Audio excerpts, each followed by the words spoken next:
for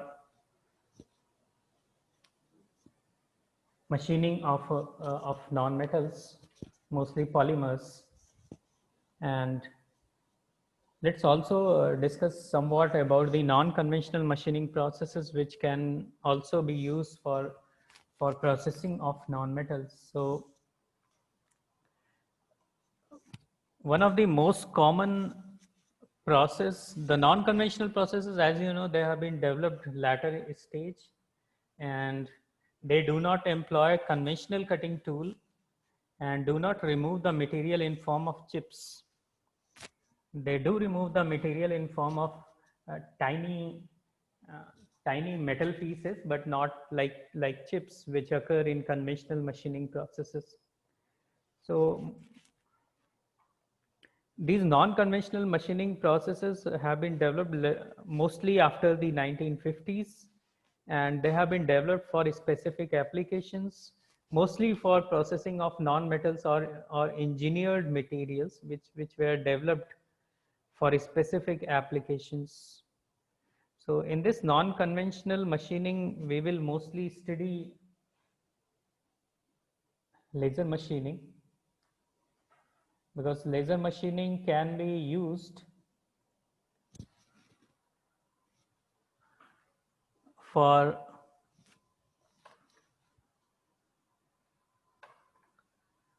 most of the non-metals.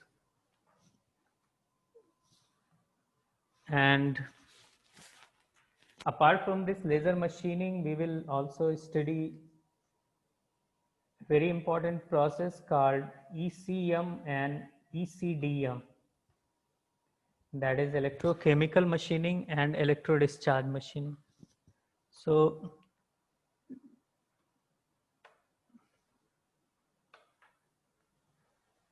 these two, ECDM and ECM, both are generally used for machining non-conductive materials. So non-conductive materials mostly include uh, glass. ECDM is especially good for the glass, and then polymers, hard polymers, and ceramics.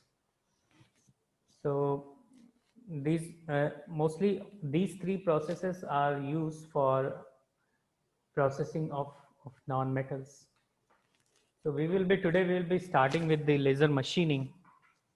So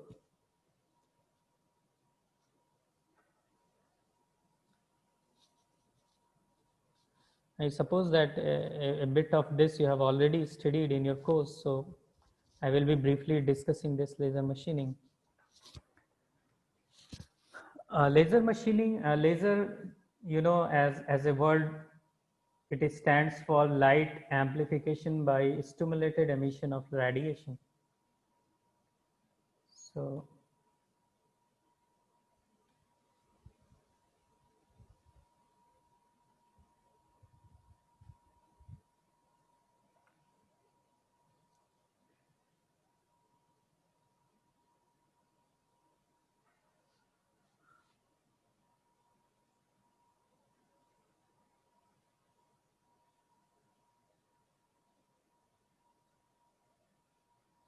So there are two important words in this line, and this is the light is getting amplified. So it is nothing but it's uh, an amplifier. In electronics, it is also called oscillator, because amplification generally takes place inside an oscillator. And then here is a term which is a bit scientific, and this is called stimulated emission. So these two things make a laser light different from ordinary light. So, and in an ordinary light, the light occurs because of spontaneous emission. And in laser, it occurs because of stimulated emission. So this stimulated emission causes laser light, and if it is a spontaneous emission, it causes a normal light, what you see, what is visible to you, or you may say the light which is coming from sun is a result of a spontaneous emission. So the first laser was built in 1960s by Mammon, Theodore Mammon.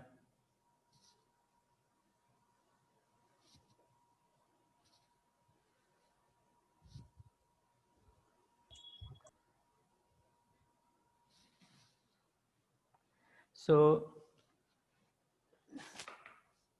although the theoretical basis was first developed by Einstein in 1917, so the theoretical basis was already existed, but in practical situation, the first organ laser was built by Theodore H. Mammon, and first industrial laser was built by C.K. Patel. He built this laser at Intel's. So C.K. Patel developed CO2 laser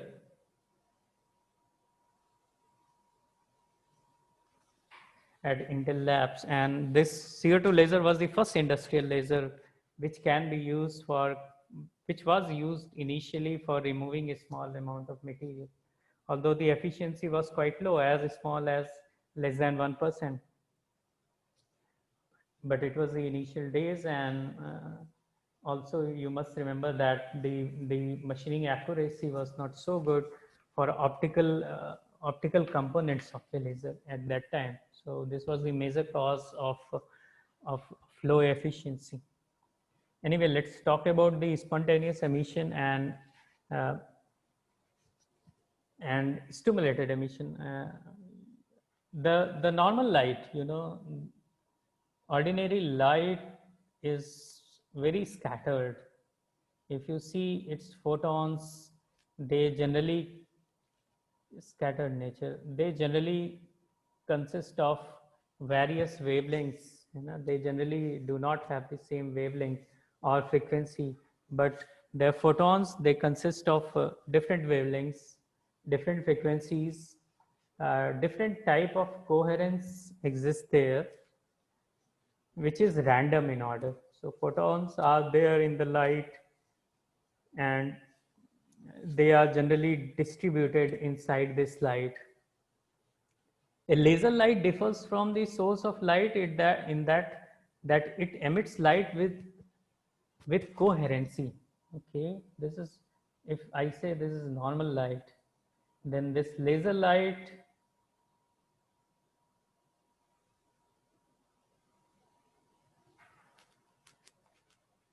is very coherent.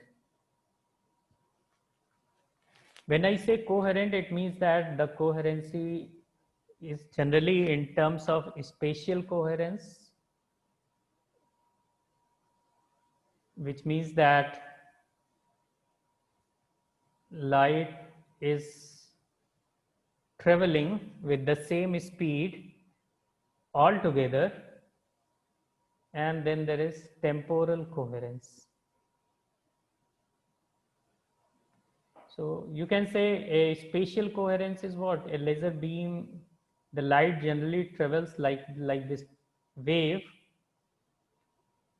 In ordinary condition, if one photon is moving like this, like a wave, the another may move like this, and which is very random in nature. There is no coherence. But when we talk about laser light has coherence. So if one photon is moving like this, the another photon will also move like this with exactly same coherent spatial coherence, and in both the direction, in space as well as with time. So they always remain same, very much in sync. Okay, and this sync, this if I say that's a phenomena which is called coherency. Same wavelength, same frequency, uh, moving with the same speed all together at a time, just like people moving in the army doing the march. They all move all together. So this is spatial coherence. It simply means that the coherence is occurring in the space, as well as with time they also remain same. So spatial and temporal both type of coherence exists there, and this coherence is also accompanied by same frequency and wavelength. So all the photons here have same frequency, same wavelength, and that is why they are able to move with perfect coherence. So this coherency actually causes or enables various applications such as laser cutting or lithography, because this coherency of the light enables the light to get focused on a very tiny spot. Okay, this property enables the light, or I can say photons, because light consists of photons, to focus on a very tiny spot.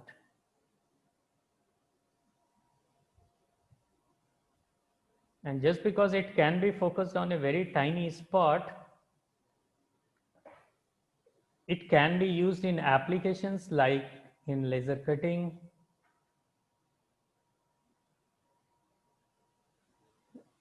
lithography,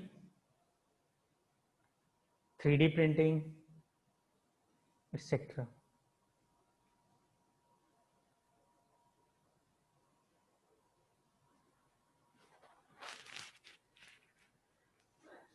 So, and this only happens because they are coherent. So, this coherence allows a laser beam to stay narrow over great distance. Okay, they remain narrow over a great distance. So, there are other applications of laser cutting where the high power is not used. Lasers where the high power is not used, like in optical disc drives, laser printers, barcode scanners. So whenever you see the light is of same color, chances are that this light is belongs to the category of lasers. Okay, so low power applications.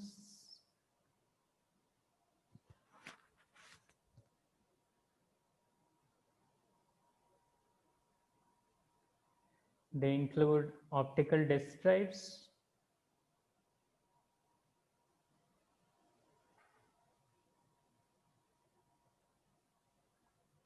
uh, laser printers,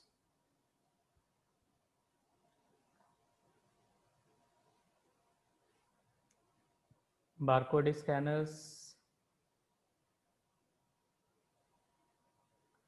laser pointers, etc. Whenever you see that uh, that the light is of one color, of one single color. One single color simply means that the frequency is same. Okay, so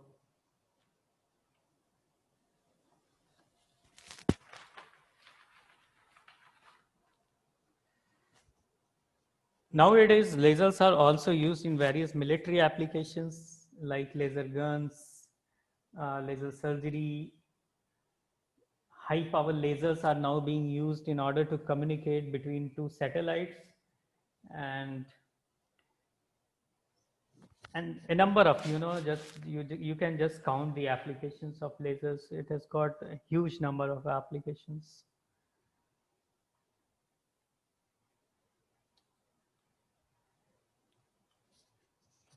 Now, because we earlier discussed that laser is a result of a stimulated emission, and normal light is a result of spontaneous emission. Before that, it is important to know that how the laser works. So laser generally works, the laser design is like that there is inside, inside you can say this is any container, it may be made of glass, may be made of ceramic, and inside this there are molecules which are called gain medium. Okay, so this gain mediums, it may be a gas, it may be some solid state material like NdYAG. It may be mix. NdYAG means neodymium, yttrium, aluminum, garnet. So these molecules exist there in form of solid, in form of gas, in form of chemicals. Uh, so it may happen anything, but you must consider them as a very basic element as atom. Okay, so so an atom, this is called gain medium. So if we say CO2 laser, CO2 laser has a gain medium which consists of uh, atoms of CO2, of helium and nitrogen. So there are various atoms which are in the ratio. If we talk about CO2 laser, okay, so there are CO2, there are helium, and there is nitrogen. Okay, so these kinds of atoms exist inside this container, and this remains closed inside an optical cavity. What I mean by saying optical cavity, it means that there are mirrors at both the end. Okay, these are very shiny mirrors at both the end, and between this mirror, this is called optical cavity, because this cavity is closed with mirrors, and this mirror can reflect approximately 99.9% of the radiations which come over this. So they strike the surface and then they go back. In this way, we can say that it allows the light to amplify. Okay, and these molecules or these atoms inside this optical cavity, they are supplied with some electrical energy. Okay, so this medium, they are kept into this optical cavity, and then this optical cavity is subjected to very high amount of electrical energy, and by this process of called pumping. So pumping is nothing but it's a process of giving some electrical energy to this optical cavity, and this may be provided by simply by using flash lamps or by any other mechanism where a lot of heat is generated. The whole idea is to excite these atoms. Okay, so if we heat this medium so much that the heat, the entire cavity becomes heated. Okay, and these molecules, they feel this energy, they can absorb this heat inside this medium. So initially these molecules remain in a static state at the ground state, they keep relaxing, but as soon as the heat comes to them, and a lot of heat comes to them, what happens is that the electrons inside the atom, they start vibrating at a very high speed. So we know that electrons inside the atom can stay at various energy levels.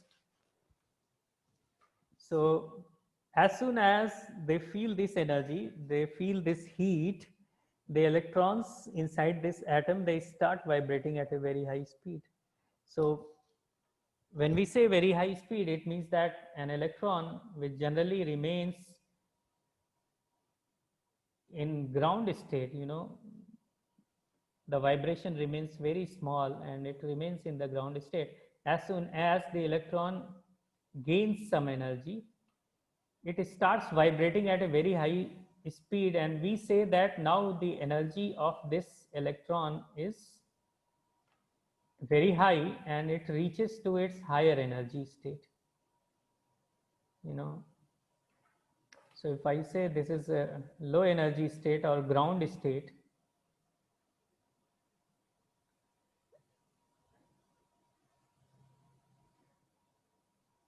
and this is high energy state, When I say high energy, it simply means that now the electrons are vibrating at a very high speed. Initially they were quite, but now they are just, and because they cannot remain forever in high energy state, they come back to their original state by leaving a photon, and this photon has an energy equivalent to h nu, where h is Planck's constant, and nu is the frequency of this light which it has absorbed. Okay, so E is equal to h nu is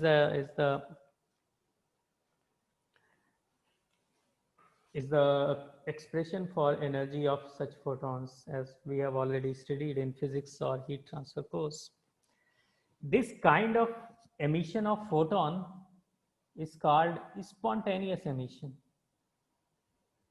So spontaneous emission is nothing but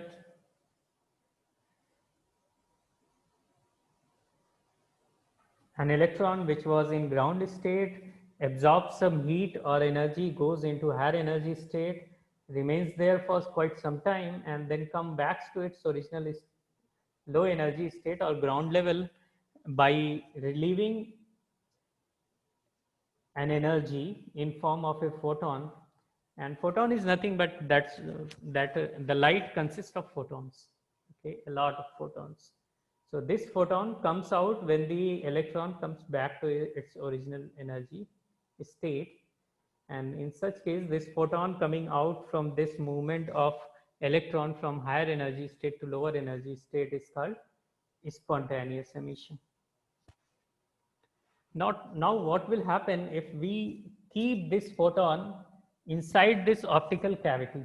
Okay, so inside this optical cavity the photon is already moving, you know, because these are two uh, fully polished mirrors, so photon is already moving. So again there are some electrons which are in ground state, they go back to higher energy state and they come back to its normal energy state by leaving another photon. So every time the electron goes from top energy state or high energy state to low energy state, they leave some photon. Now these photons are by itself, they are some energy, and these electrons while going upside in higher energy state, they can also absorb the photon. You say they were already vibrating at a very high speed, and now as soon as they absorb these photons which are already in this gain medium, they start vibrating at a very high speed, and when they come back to their original ground energy state, they leave the photon, they relieve the photon which has the energy of 2h nu, or maybe multiple times.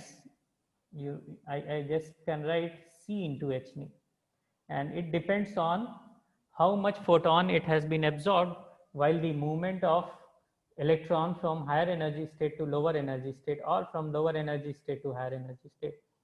So in between also sometimes the electron get rests between higher energy state and lower energy state, and they remain in metastable energy state somewhere between high energy state and low energy state.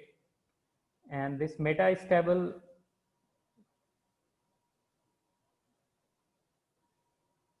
energy state, as soon as they come back to its this position metastable, they relieve one photon, but at the same time they again absorb some photon, and then they go back again high energy. So there are a lot of electrons appear in this zone between high energy state and metastable energy state, and this phenomena is called population inversion. So what is population inversion? Population inversion is, in normal condition, the electrons remain in ground state, you know, with very low energy. But in lasers, when they move inside this optical cavity, a lot of electrons generally remain moving between metastable energy state to high energy state. And in fact, the number of electrons between these two zones becomes higher than the number of electrons in lower energy state. And that is why we use the term population inversion. Initially, the population was in ground energy state, but when they absorb a lot of energy, they come between these two energy state, and this is called the population get inverse. Okay, they go between high energy and metastable energy state, and that is why we say population inversion happens. So stimulated emission, in stimulated emission, the photons comes out, and you must also notice that all these photons must have the same frequency, same wavelength.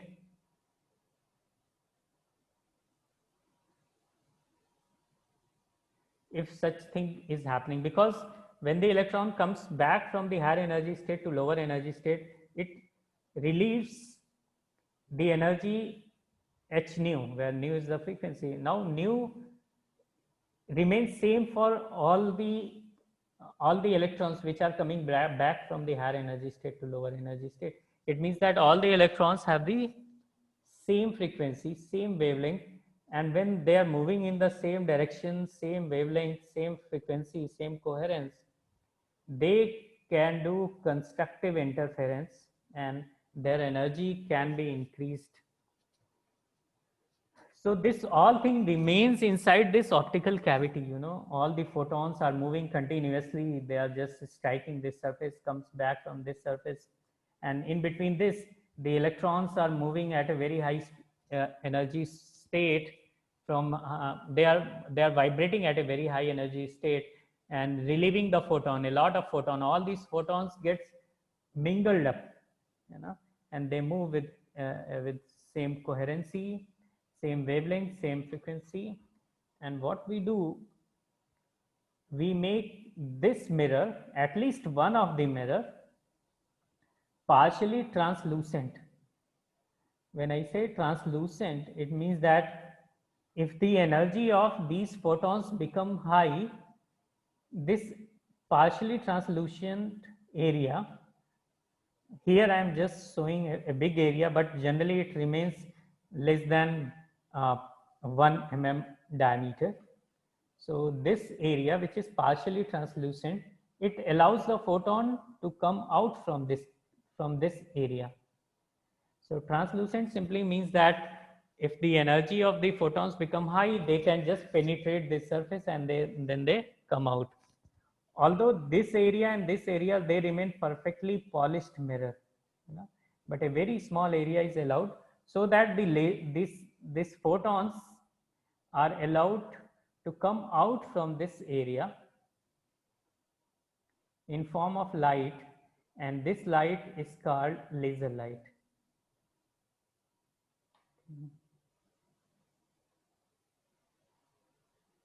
So two things you must note: laser light is the result of population inversion, and it happens because of stimulated emission and not spontaneous emission.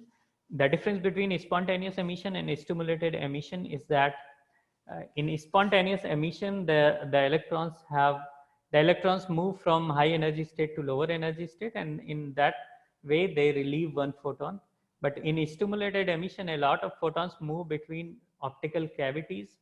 The electrons start vibrating at a very high frequency, and then they relieve photons, and all the photons which are coming are not random in order, not like spontaneous emission. In spontaneous emission, the photons which are coming out are random in order, but in stimulated emission, the emission gets stimulated. Okay, all the photons have the same coherency, same wavelength, same frequency, and because of this, they can be focused on a very tiny spot. And this is the difference between spontaneous emission and stimulated emission. So this is the fundamental basis of generation of laser beam. So in any laser cutting machine, what happens, this laser beam comes out, and then there is a reflecting mirror, and then from here they go back downward, and then So here there is a focusing lens which causes all the beams to get focus on a very tiny spot, and at this spot the energy density becomes so high that it can cause uh, cutting operation to happen, or it can cause immense energy to get deposit on the surface. Also notice that when you focus a laser beam, then a laser beam can be focused onto a very tiny spot, but when you focus an ordinary light, although it can be focused but not on a very tiny spot. So you can just do some test. You go into the sunlight and try to focus the sunlight onto a paper. You will see the sunlight can be focused over a diameter which is normally more than 1 mm, and it cannot be focused on a very tiny spot, but a laser beam can be focused onto a very tiny spot, sometimes as small diameter as 10 micron. Okay, although it depends on the kind of laser beam, like CO2 laser, they generally have the beam spot diameter in the range of 200 micron to 300 microns, but most of the solid state lasers, fiber lasers, they can be focused onto a very tiny spot of 10 micron to 50 microns. So it depends on kind of laser, but still you can focus it onto a very tiny spot. So 250 micron, even 250 micron is very small. If you want to just compare, your hair has a diameter of 100 micron. So just twice of that, the thickness of your hair is 100 micron. So a CO2 laser beam can be focused onto a very tiny spot which has the size exactly double of your hair strand diameter. So uh, that is how the laser beam works. Now let's talk about classification of laser beam. I do think that the very basic physics behind the generation of this laser beam, you probably have studied in your physics course, and uh, maybe a lot of details are required, but because a lot of details are not suitable for this course, because that will again form a new course. Okay, so we will just limit our study to the fundamental things. Now let's talk about classification of lasers.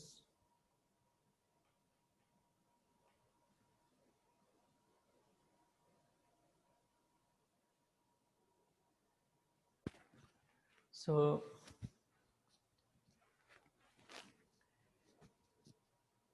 laser beams can be classified into various categories, and there are various ways to classify lasers which are available in the market. Uh, the first one is the gain medium. Which kind of gain medium? It means which kind of atoms were used inside this optical cavity. So if these gain mediums consist of atoms from any solid, then we say it's a solid state laser. So solid state lasers are nothing but lasers which are having these molecules, these atoms from some solid. The most common solid state laser is ND-YAG laser. And ND-YAG laser, it stands for neodymium, yttrium, aluminum, garnet.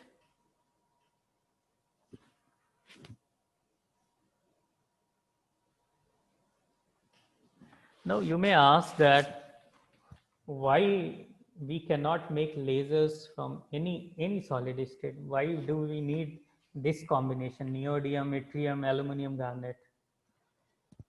Because we can make lasers from any material, but the phenomena of stimulated emission, it happens very rarely. It does not happens with any molecule or any atom. So if you try to have iron molecules inside this and try to do the same,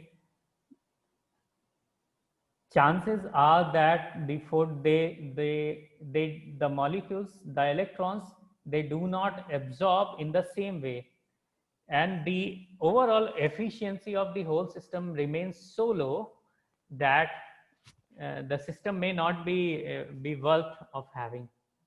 So a lot of experimentation have been carried out, and then they found that only a certain atoms or molecule behave in such a way that that a feasible system of laser beam can be obtained. Okay, a feasible, when I say feasible, it means that industrially viable. Okay, because we do not want systems having very low efficiency. Although a lot of physics is required uh, to be developed over this, and only a limited amount of material is still available, and there is a big question that why we cannot make laser from any ordinary material. But that is what by experimentation people have got, that only few atoms or gas molecules, they behave in such a way so that uh, a laser beam with good efficiency can be obtained. So like when I say CO2 laser is a combination of CO2 molecule, the helium molecule, and the nitrogen molecule. And in fact, the nitrogen percentage is much more than helium, and helium is much more than CO2. The CO2 atoms are very less in the number as the number inside a CO2 laser. But CO2 laser work as a catalyst inside this inside this optical cavity, and because of these CO2 molecules, the efficiency of the whole system improves so much that the laser beam feasibility happens, and that is why it is called CO2 laser. So like solid state laser consists of ND-YAG laser, ND-YO laser, so and some more. These are all solids. Then there comes CO2 gas lasers. So in gas lasers, there is a carbon monoxide laser, nitrogen laser, argon laser, helium neon laser, HENE. Then there is a ruby laser, and then there is the most common and most famous is CO2 laser. And then there comes the category of chemical lasers. So chemical lasers are like, these are the molecules which belong to some chemical. So, and these chemical lasers, they are mostly powered by chemical reaction. So they can achieve high powers when a continuous reaction happens. So most common example is hydrogen fluoride lasers. Okay, H2, F2. Hydrogen fluoride lasers, and then there is deuterium fluoride lasers.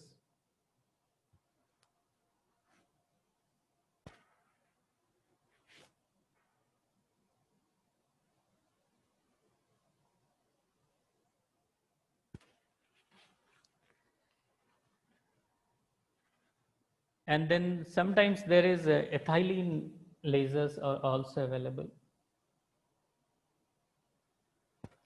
So this ethylene in nitrogen trifluoride,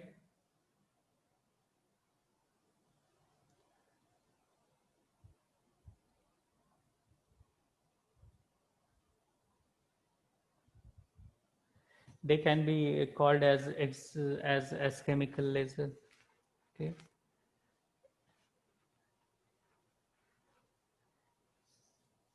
But chemical laser, most of these chemical lasers are having very low efficiency, and that is why they are not used much. The most famous chemical laser is excimer laser. Excimer laser is used in surgeries. In fact, all the surgeries on the body, are performed by excimer lasers, be it removing the hair from your skin or patches from the skin or doing the LASIK surgery in the eyes. All these surgeries are performed by excimer lasers. Excimer is nothing but excited dimer. Okay, it is made of two words, which is excited dimer, and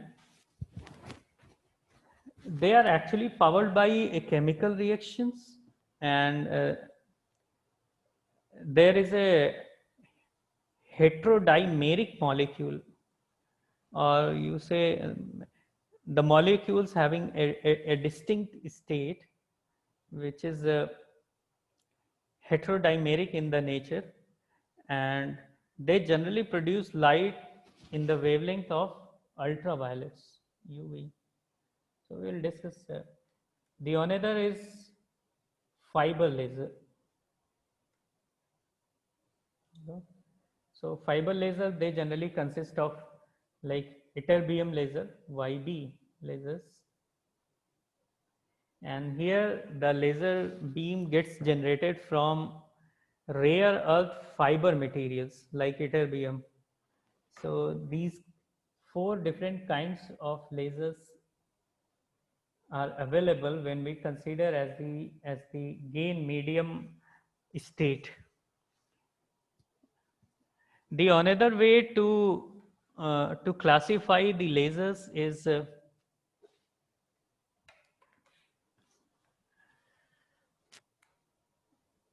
wavelength. Okay, so this is the kind of gain medium state and the wavelength.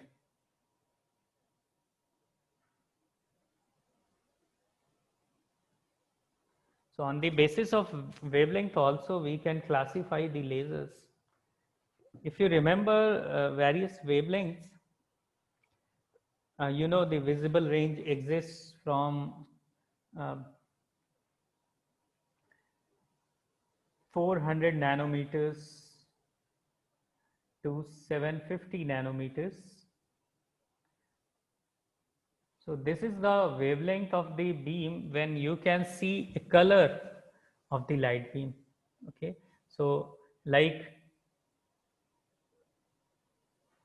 um, you see the between 400 to 750 nanometers, the light may have different colors, and it depends on in which zone it is lying. So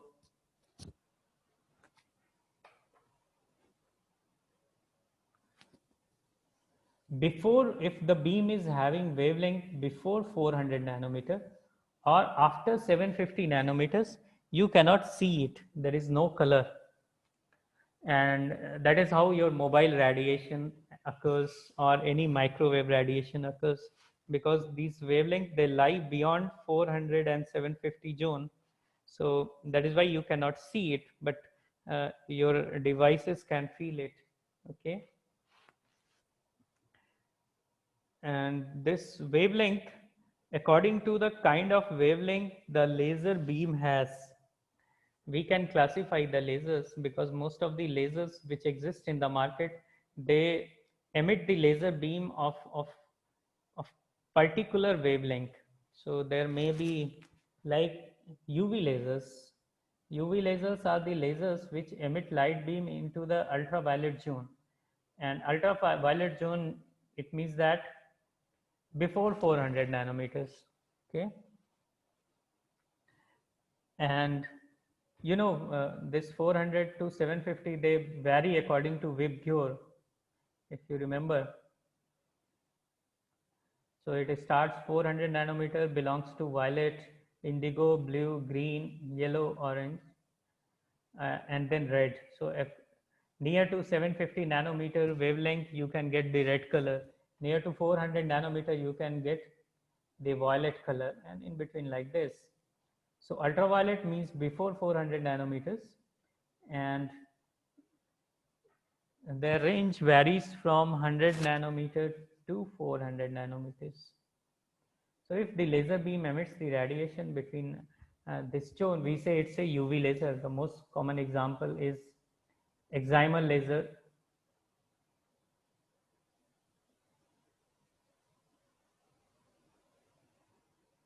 KRF laser. Most of the chemical lasers, they emit the radiations which are ultraviolet in the nature. So after this ultraviolet, there is infrared lasers.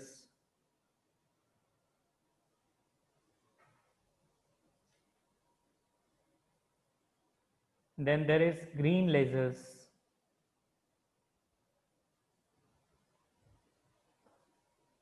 And then there are far infrared lasers, FIR, that is, let me write it full, far infrared lasers. So infrared lasers have the um, wavelength more than 750 microns. So I am just writing 800 nanometers to 1100 nanometers. So I'm just writing more than 750 nanometers, that is 800 nanometers to. So if the beam, laser beam is having wavelength between 800 to 1100 nanometers, we call it is infrared lasers. Green laser belongs to this here somewhat in between 400 nanometer to 750. So approximately 500 nanometers to 600 nanometers. Precisely, it is 532 nanometers. Okay, if we want to just say, then at 532 nanometers, the laser beam is green in color, and that is why we say green lasers. And then far infrared lasers are the lasers which are far from infrared zone. So like if the infrared zone was ending at 1100 nanometers, and then we are talking about 10,000 nanometers, then it is far infrared lasers. So in microns, I can just write 10.6 micron wavelength. And the most common example is CO2 laser. Here the green lasers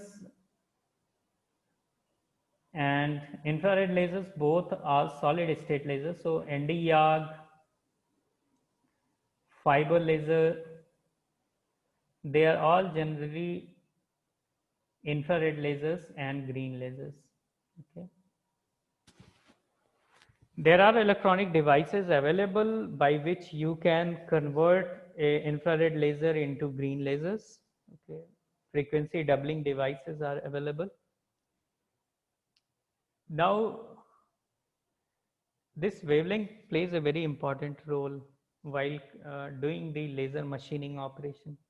For an example, a UV laser has wavelength 100 nanometer to 400 nanometers. Because wavelength is low, its frequency is high. Okay, the wavelength is low, the photon's wavelength is low. It means that frequency is high because they both have inverse relationship. So we can say the photons of UV lasers have very high energy.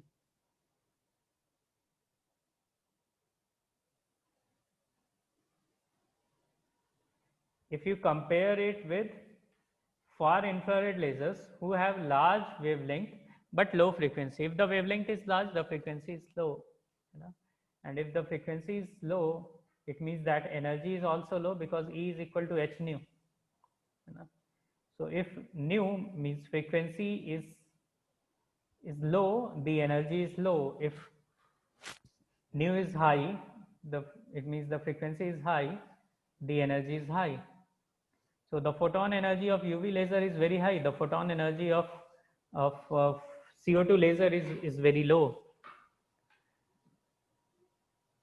Again, not only this energy, but there are some optical parameters which affect the laser cutting processes. So this is just a brief discussion about wavelength. We will further discuss this wavelength part into the next class. and how it affects the laser beam cutting process. So that's all for today. Does anyone has any question for today?